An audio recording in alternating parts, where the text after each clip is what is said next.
Well, a very warm welcome from us. Or, as we say here in Liechtenstein, hoi and grüezi, which is one of the first words that I've learned. My name is Cèline Wong. I'm heading Philanthropy and Impact at VP Bank.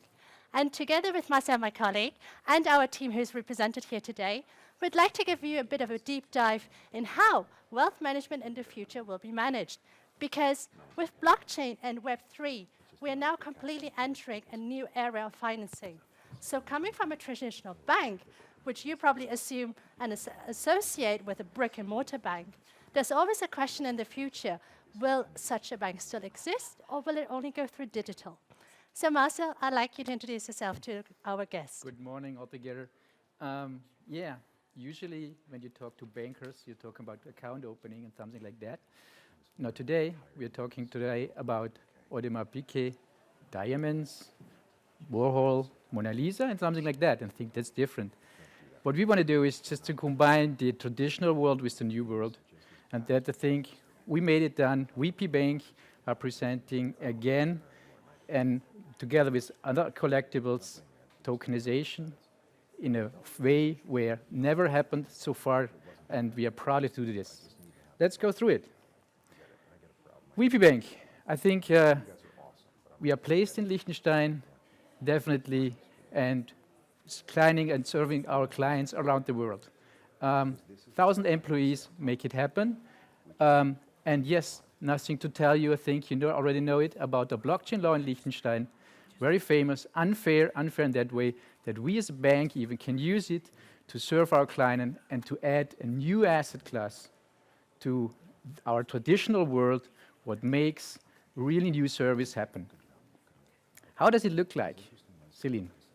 Well, I mean, again, let's step into the traditional world. So if today you're buying a property, you still go with a bread and butter contract. So a lot of the traditional rights and jurisdictional contracts that we now have the methodology and the opportunity to put them on a digital token. So all of you who are attending the conference today are obviously somehow interested or enthusiastic in the blockchain technology. So us as a bank, we decided we're just going to also help our clients to enter this new area of finance. So the classic contractual frameworks that we're talking securitizations, we are talking property laws, we are talking inheritance laws. And in a nutshell, it all comes down to ownership. Especially in today's world, where people are living internationally and families are spread across the world, we also want to find a method in how ownership can also be split between them and how the tokens allows us to do so. So a big advantage that we are seeing here, we're having a whole holistic collection of management and visibility in that. We are creating a full transparency, and not only that, it's a very simplistic and unbureaucratic approach, which is so much easier in today's world. Of course, and I'm so sure that many of the accountants and lawyers in this room may think about, well, this will make us obsolete. But this is not the intention. This is actually a new way of offering clients an additional service. And also, given us as a bank, we give them also the opportunity to see that the assets are actually also represented in their balance sheet, meaning that in today's world, you go into your classic e-banking, and you can see your account statements. But nowadays, you can probably expand your portfolio information. But what we now offer through the tokenization is also reflected in your reporting guidelines. So, and now that was a theory. What is it? And we did it already. We are talking about fine art. We're talking about watches. And yes, we are proudly present today as well on the ground floor, diamonds. So we were able to put them into a token, make it happen that our clients can just participate in this new asset class. And as said by Céline, we can offer a number of services. Services what never seen so before, and we are happy to have a wonderful network of ecosystem partners who help us to get it done. What does it mean? So in particular, we were actually looking into how to liquidize non-liquid assets and collectibles. So, of course, as a bank, we also want to make sure that we are providing the whole holistic value chain for our clients. So being untypically, we actually reached out and created an evaluation methodology. Because as a banker, I can't actually tell you if that Picasso that's presented in front of me is actually worth its value that it says on the price tag. So we are here also partnering with Overstone Art, which is one of the known full-fledged software solutions that gives you value updates on all sorts of artworks in the market. And also, we are looking into becoming lending partners. So did you actually know that, especially in wealth management, more than 9% of a wealth owner's assets are non-liquid, meaning that it actually sits and hangs or wears on your wrist. However, wouldn't it be amazing that you can use that as a collateral and also support a bridge financing? So in today's world, we already see this happening in the art world. So again, coming back to an expensive Picasso, I can technically take my Picasso and borrow some money to build a house. And to us as a bank, we see this as an opportunity to help our clients in this current situation to support on the liquidity side. And also another interesting aspect that probably people won't associate us with is we also partner with a moving company called Vaduzer-Saal. So globally, these are our partners that help us to actually store their valuable goods. Because once we are going into a tokenization agreement, we also have to ensure that the artworks and the assets are also stored and moved professionally. And we would have never dreamt of that actually one day as a banker, we actually speak to a logistics firm. Definitely. And you know, that's only an extract of our huge partner network. We have already done so and installed and happy to present 3 of them. You know, and they, together with us, make it happen. New asset class, additionally to the traditional world, I think that's really, really, really wonderful. So, on top of that, and I think that's really cool, together with partners, not alone, we just were positioned not only on the left side, you see it, to make it possible that you can collect and invest in this asset class, in the collectible area. No, on top of that, we said, okay, let's talk about Web3, let's talk about Metaverse, let's talk about virtual art galleries, how we can use them. It's very easy for us, you know, to say it's another service, but for us it's really important to have a use case behind. And we discussed a lot about internal with experts and finally with our partners. The result is that we said, okay, no, it's not a competition, what we have with the traditional world. No, we can add this new service line here as an extra for our clients. Why? I'll give an example. Everybody knows when it comes to art, fine art, background, surrounding is really important. So what does that mean? We can hear with our partners what we did already in 2-3 conferences, and we are looking forward to offer this in a brighter sense as well. We can offer them that they can see it in a different world. World different means you can here play with elements. The water is not running from the top down. No, it's the other way around. About lightning, about all the other effects. So it's not a competition with the real world. No, it's an add-on service. And yes, you don't have to travel around the world to see it. So, and a lot of other services, but I think that is what's going on here in VP Bank. And on the right side, I think that was really cool. We began to play with it in a serious sense, always in huge respect of the fine art of the artist and all of the surrounding around. We just put it there in a way that we say, okay, we can use it in different surroundings, we can use it in different use cases, we can use it in different customer lightning. So meaning, all of all, a wonderful next step we are going to do.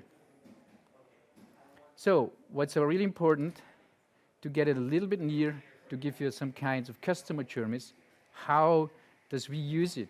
What are the needs of our clients? How we serve that needs? Please, Cèline. So, as I mentioned earlier, in the classic world, let's say, assume on this example, we have a family. So this father's, of course, now with COVID, people thinking about how do I manage my inheritance? And we all know that families fall out because of inheritance issues, right? So in this example, the gentleman owns a couple of paintings, he has a bit of a cash, he owns some jewelry and some watches. And now, of course, telling one child, you get the painting which may be worth the most, is a nice way of telling the child, you're my favorite because you're getting the most expensive one. But of course, we have to kind of look into how we can best distribute that. So having the methodology through tokenization, what I mentioned earlier about the smart contracting to putting the ownership of different tokens, it will allow us to distribute it very equally between the siblings. We also have the opportunity to put the first right of refusal and certain conditions within the contract on each token. So in this example, you can see that, for example, the first child, he may need a grant, so on the top. And because it will maybe a matter of time when there's a secondary market on our tokens, he could potentially take a loan against it if he is in short of cash. And also, these tokens can be traded within the siblings. If one child says, I actually don't want to inherit any of these, I would rather want to take the hard cash, he or she is then able to sell his share of that inheritance piece to his siblings. So it gives you a lot more flexibility. And also, in addition to that, you have the transferable rights at any time. If one of the siblings has a child and wants to put the inheritance further, that can be also split. Because tokens can be created as many as you want, as little as you want. It can be changed as you want, because everything is transparently monitored and tracked within the blockchain. They can also be burned, meaning that if I want to sell my tokens and don't want any of these, they can be also as quickly as eliminated. So when we talk banking, when we're dealing with lots of international families and with kids living all sorts of places of the world, this is actually a very smart way in dealing with the cases of inheritance and ownership. So let me summarize again. We are talking about solution, more cost efficient, long-term approach, and you can start it right now. You don't have to wait for something for another years. You can do it now with us. You can just build up a new collective portfolio for yourself and have a ability to give it to the next generation. And we had tremendous good, really wonderful experiences made when it becomes about generation, next generation, how we can just bring them together again. The old way, the traditional, wonderful way, together with a new solution where even the kids or the next generation loves to play with it, loves to use it like their way, they understood it, they are happy to go with us in a very transparency way through all the process. And maybe adding to that what Marcel mentioned earlier on the metaverse. So what is also of super interest in the future, we all know that metaverse may also be the next television of the future. But in this inheritance case, as a bank, we can help them to actually capture the emotion behind an inheritance piece. So how often do you hear about, oh, my house got broken into, I had that necklace stolen and I inherited from my grandmother. So of course it doesn't replicate the real necklace that has been unfortunately stolen, but we could capture all this emotion, almost like in a time capsule dedicated for a client. And that is even accessible throughout everywhere. So even if the children are spread around the world, they will have access to that. Coming to a next one use case, what it's really showing on the one side what means cost efficient, what means on the other side what gives us a wonderful basis for going into next generation. Just starting, see on the left side, there are typical ways how you just structure asset classes. For collectibles, I think we here have an absolutely new one. On the right side, you see why. Obviously, with a token, we have a substitute, an SPV. We don't no longer need it. Make it flexible, cost efficient, and yes, of course, much more faster. On top of that, and it's coming back to the banking situation, when you offer your client now a fund, or he want to buy it, what do you usually give him? You are provided as a client with a fund fact sheet. Oh, okay, where's the emotion? I think what we want to make happen, we set up a collective investment scheme, including these wonderful collectibles, and put it into a metaverse, virtual art gallery, where else, and can present the client his portfolio directly in an absolute new, and I think emotional visualization, what is really new. I think that's a way how we can attract new clients, can show and give another transparency level to the clients on an emotional side and make even more use cases happen. But that's on our next stage. So what, last but not least, we brought with us 3 use cases, and Yes. really happy to inform you now what's coming new in VP Bank. Céline.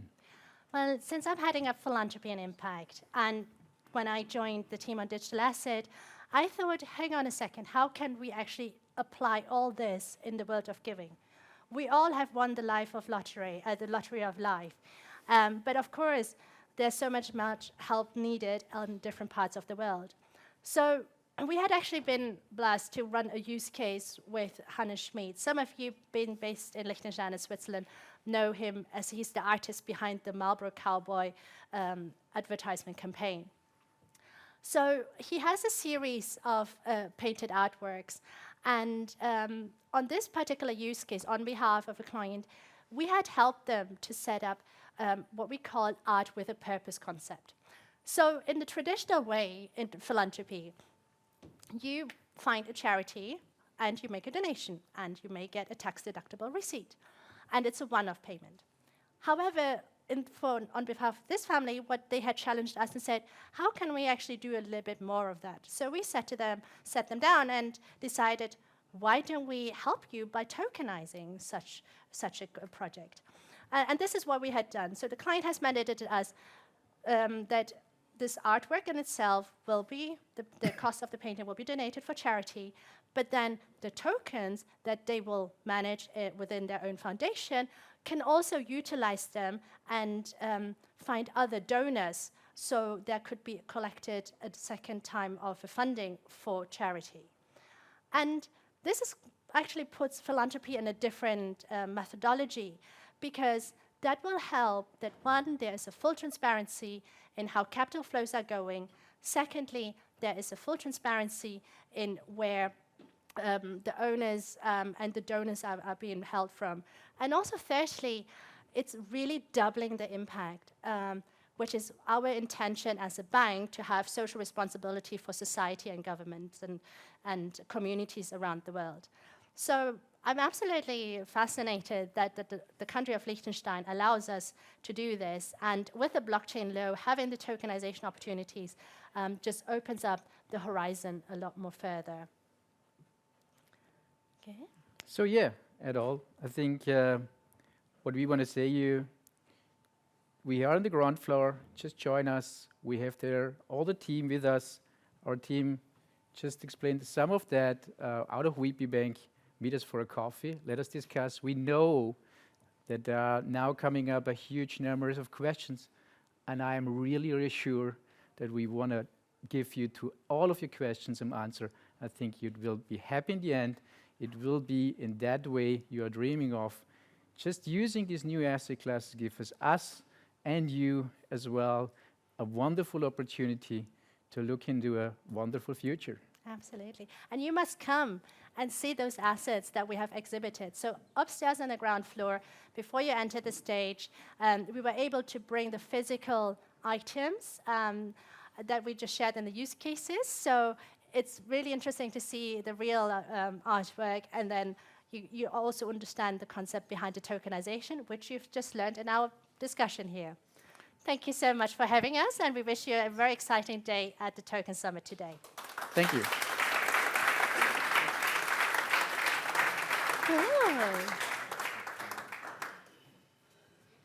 So now we are happy to get some questions already. Yes, some questions coming up so far.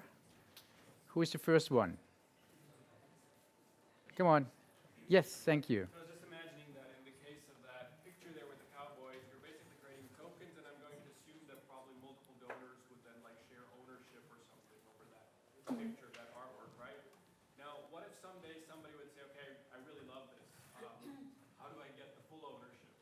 Is there even a way to ever like undo that? Because if somebody still owns like 3% of that, I would probably kind of never really be able to get it. That's wonderful. In our solution, we are using a ERC 1400 token, and we can add on top of that some so-called corporate actions. That meaning we can set in the beginning a different set of parameters. We can put it directly onto the smart contract, and yes, that will solve the problem. Meaning that we just define from the beginning on what happens with the token in 5 years, who is about the ownership, when it comes about the of distribution of more than 10 tokens, that can be easily defined.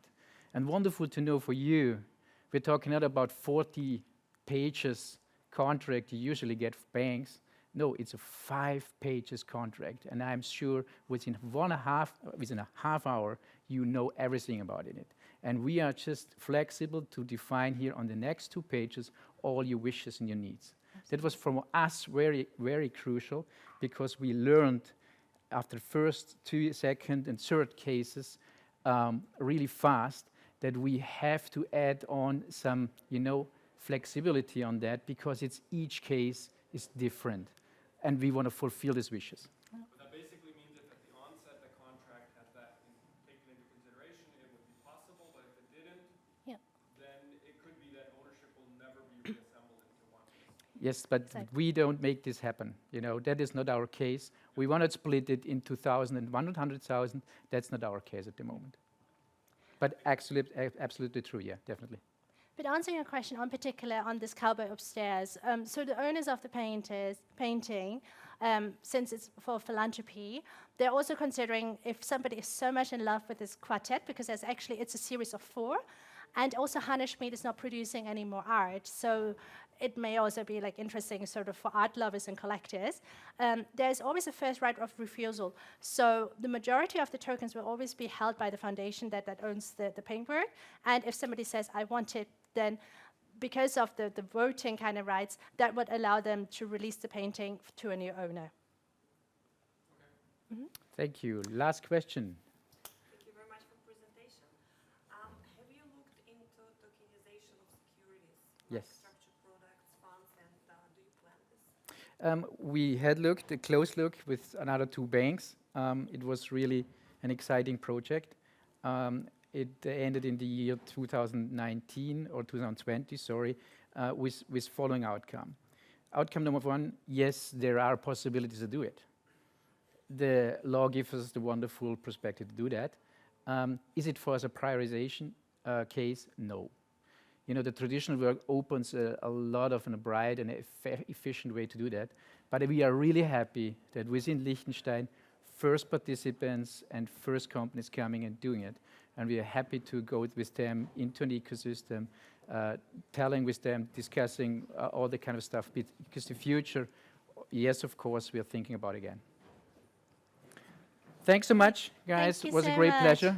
Cèline, Thank thank you. you.